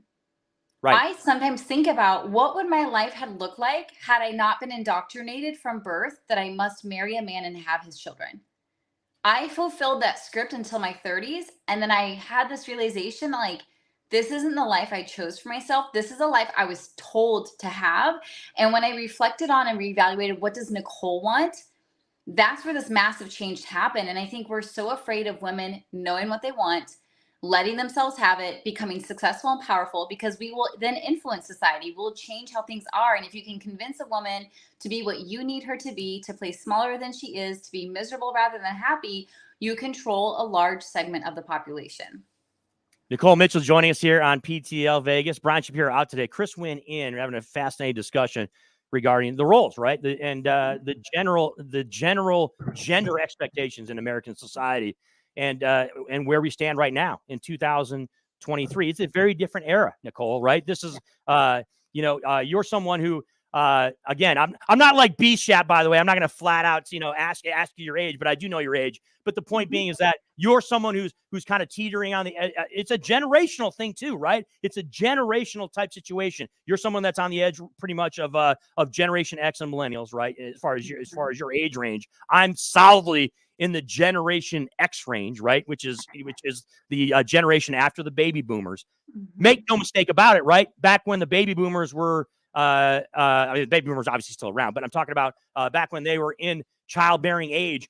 It was a very different perspective from America's society standpoint. There was absolutely an expectation that that the American dream was what? 2 kids, the house with a picket white fence, right? The husband is able to be the breadwinner, go out there, have a solid career. And the woman's role was as a homemaker and as the mother of the children, as the one who raised the family. That was very much cemented in American culture, right? Back in the 1940s, 1930s, and 50s. It obviously started to change a little bit in the 60s, and then we get into the 70s, 80s, 90s, and 2000. There was even more change, even with that, with Generation X, with my generation, in that it really was kind of a drastic change. In fact, that where like my generation as a kid, there still was that kind of essence of what the baby boomers' values were as far as that goes, as far as having the nuclear family. And then moving up into my 30s and 40s, it just started to change. You could act. It was almost like you could see it change, right, Nikole? You could see it in American society. You could see it change. And now, I think there is some credence to that. There isn't that. It can be detrimental to some people because some people, that's what fulfills them, is to have that type of structure, right? There's some mothers out there that want to have that type of family. There's fathers out there that want to have that type of family and have that type of life where you're actually you're in a traditional type family situation. And then there's others that don't necessarily want that.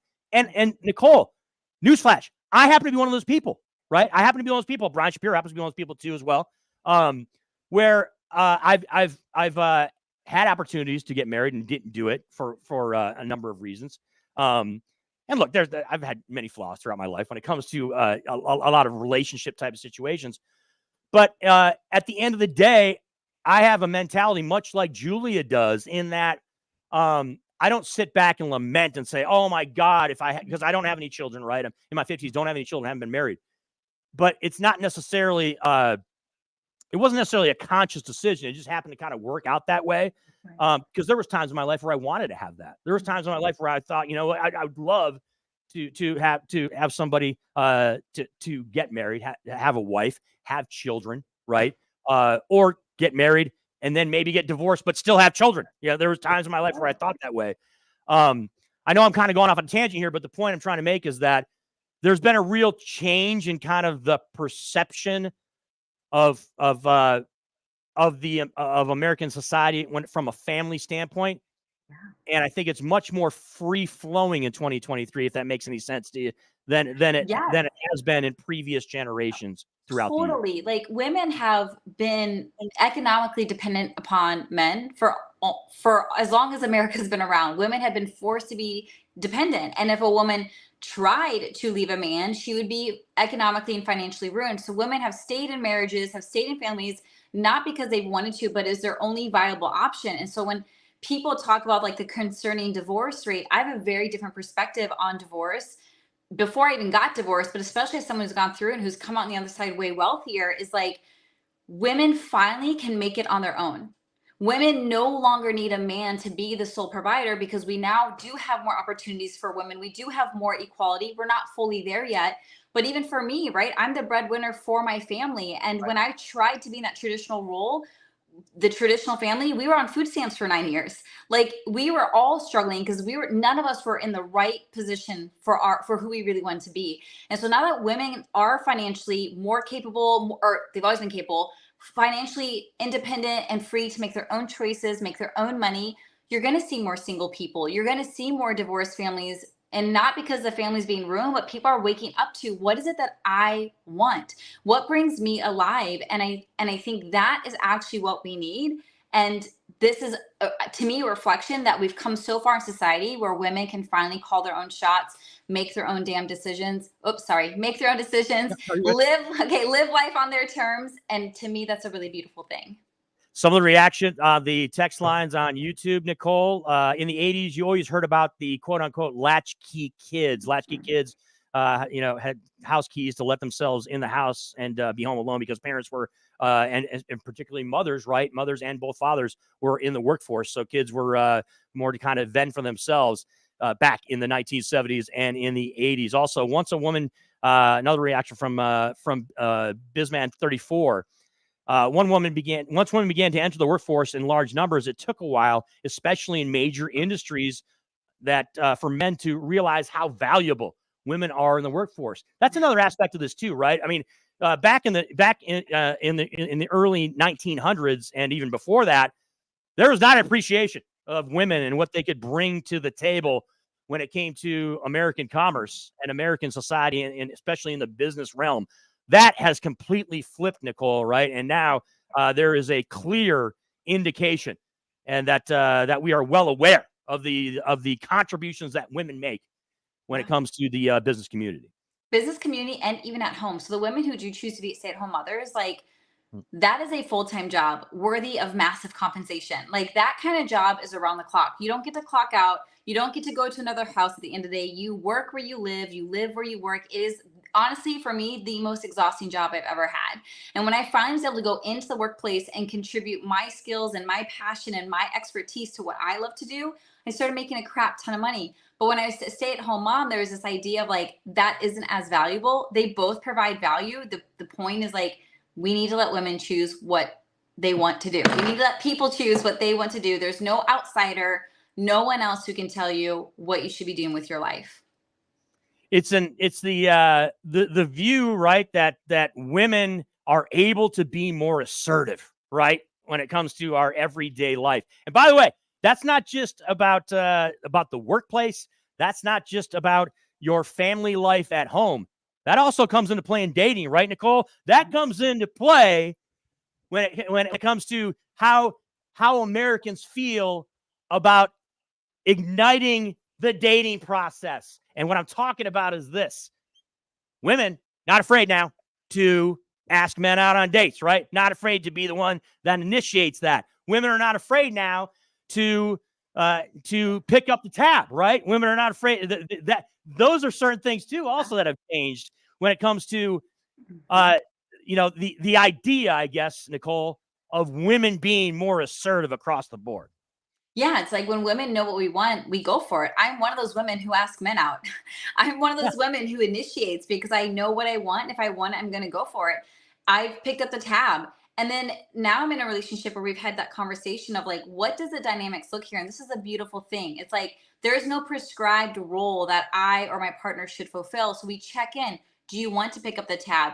Do you want me to pick up the tab? How do we want to split this? When you have two successful, wealthy, powerful individuals coming together, you get to create your own dynamic, your own relationship, and it feels really good. It might look different from everyone else, but that's the whole point. Your relationship, your dating life is unique to you. Do it the way you want to do it. Another aspect to that clip regarding Julia, who is essentially like millions of other American women out there at her age, right? Where there also seems to be, when I talk about shifts and changes, there also seems to be kind of an extension or a delay is, I guess, the word I'll use for women as far as their goals, right? It seems like instead of what it was back in the 1940s and 50s, where women were really starting to make these decisions when they were in their teens, right? Or they're 17, 18, 19, as opposed to now they're making these decisions when they're, 31, 32, 35, right? It seems like there is a real shift when it comes to that. But another aspect of this, Nikole, is that people like the Matt Walshes of the world and others that are critical of this woman, they kind of want to downplay and they want to mock her choices when it comes to what she does in her free time, right? Her leisure time. They want to mock going to concerts or how she spends her time, right? And act like it's inconsequential, right? Like it doesn't matter. Like she's just doing it. You're just having a frivolous life is all you're doing. You're wasting your life away by consuming media. And by the way, it's rather hilarious because Matt Walsh is a guy that's he has a YouTube page, right? Like his entire self-worth is wrapped up in what he does in the media, right? And I know that you and I are kind of, we're kind of in that realm too. So it's kind of weird for me to talk about this, but I'm not someone like him who addresses it in a negative way, right? I'm not the one out there criticizing Julia because she's going to concerts or she goes to whatever social event she goes to. I'm not the one doing it. Matt Walsh is the one doing it. So there is this kind of element to it, right, Nikole, of like trying to downplay what she's doing with her life as if it doesn't matter, and that she's just wasting her life away. Yeah, there's a double standard there. He can have all the media attention he wants. He can make viral videos. He can film as much as he wants. But if a woman does it, then how dare she? She's selfish. She's shallow. She's egotistical, right? He can create life on his terms, do what he loves to do. But when she creates life on her terms and does what she wants to do, she's, again, attacked, accused, shamed, belittled. And so there's a clear double standard there. And Matt's smart. He knows how to make viral videos. Like, it's very effective. But I'm just like, when all you do is criticize and shame, you bring nothing new to the table. That is the easiest role to play. It is much harder to find something of value to create that brings people together, that effects change, that moves a society forward. It's easy to sit there to nitpick and attack and criticize from your throne, doing the exact same thing she's doing. You just don't approve of her because she's a woman and she's decided what it is that she wants.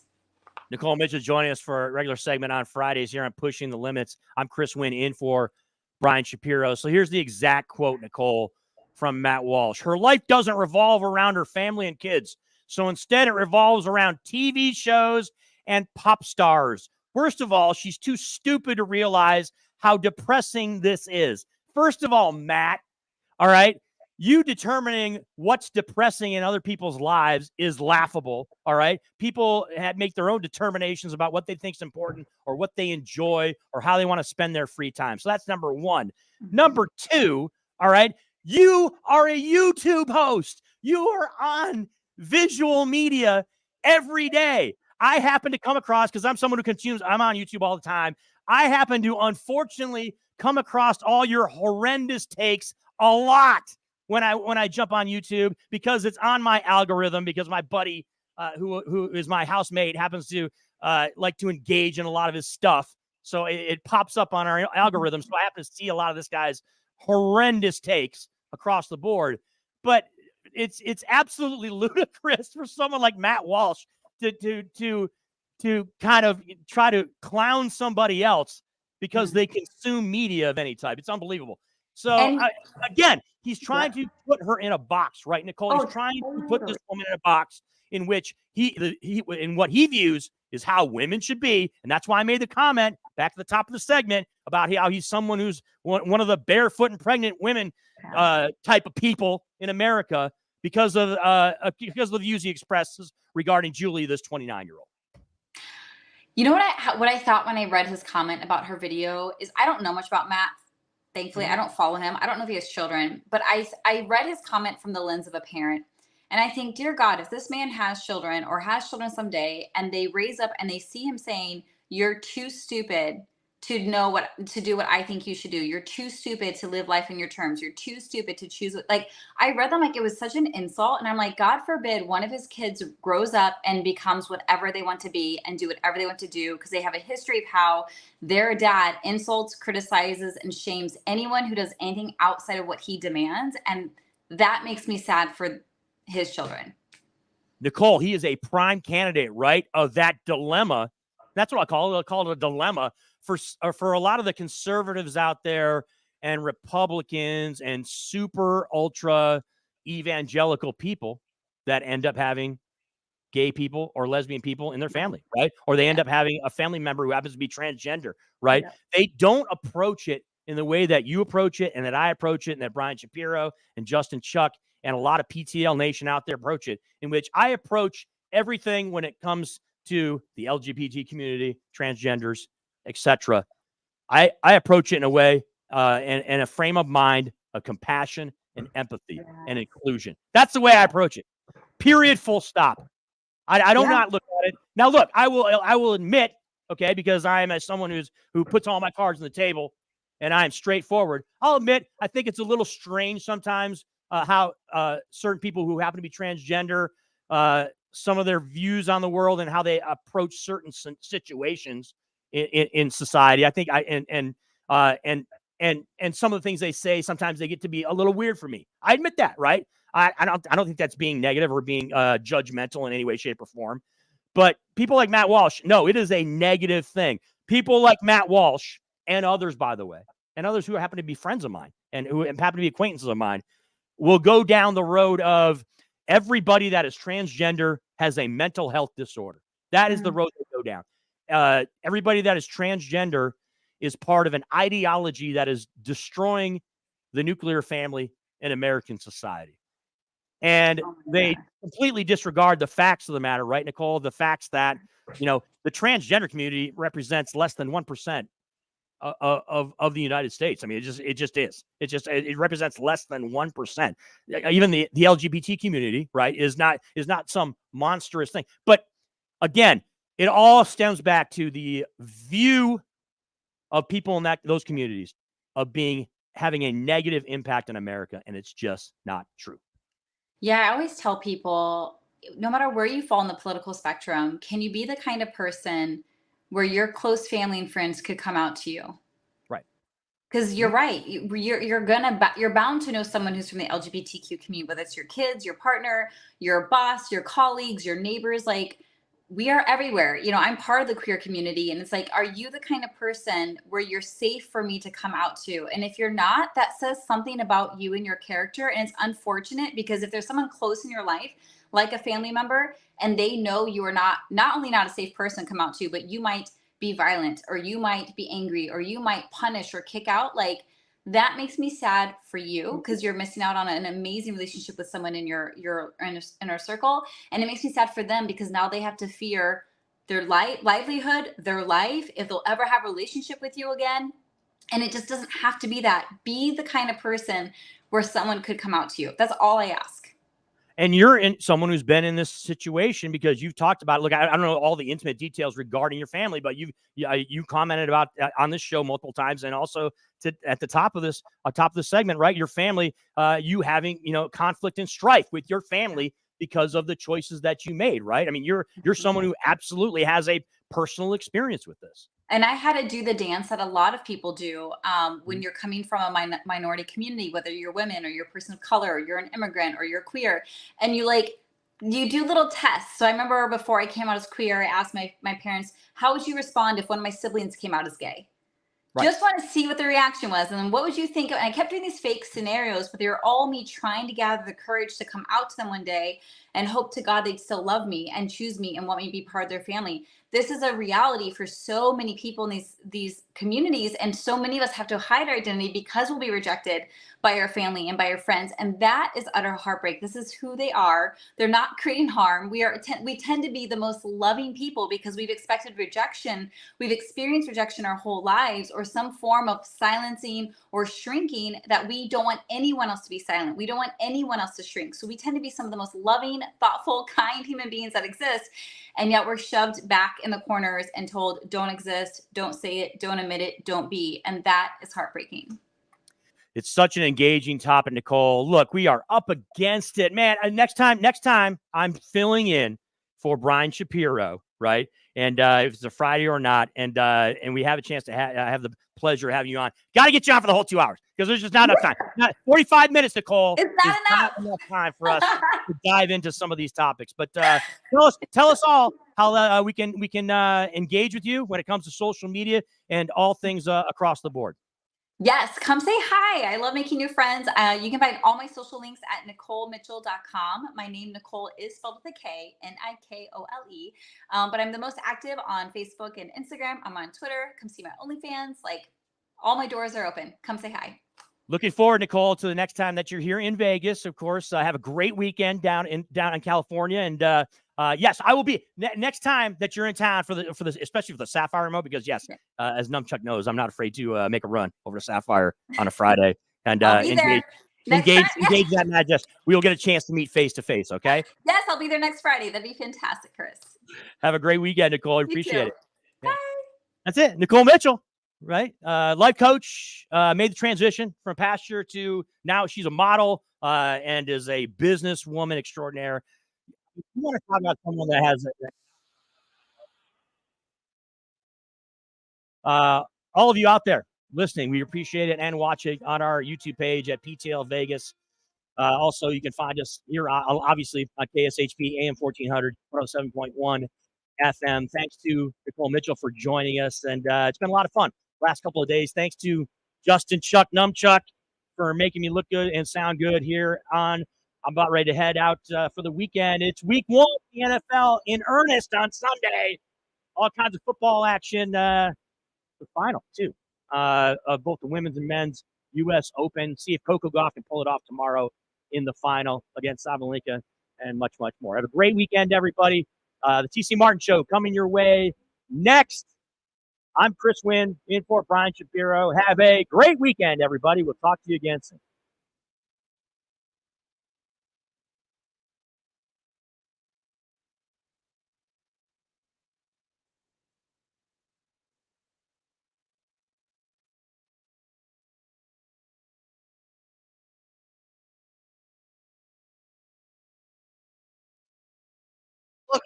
Hey, everybody. Are you struggling to find a pizza place that reminds you of Brooklyn?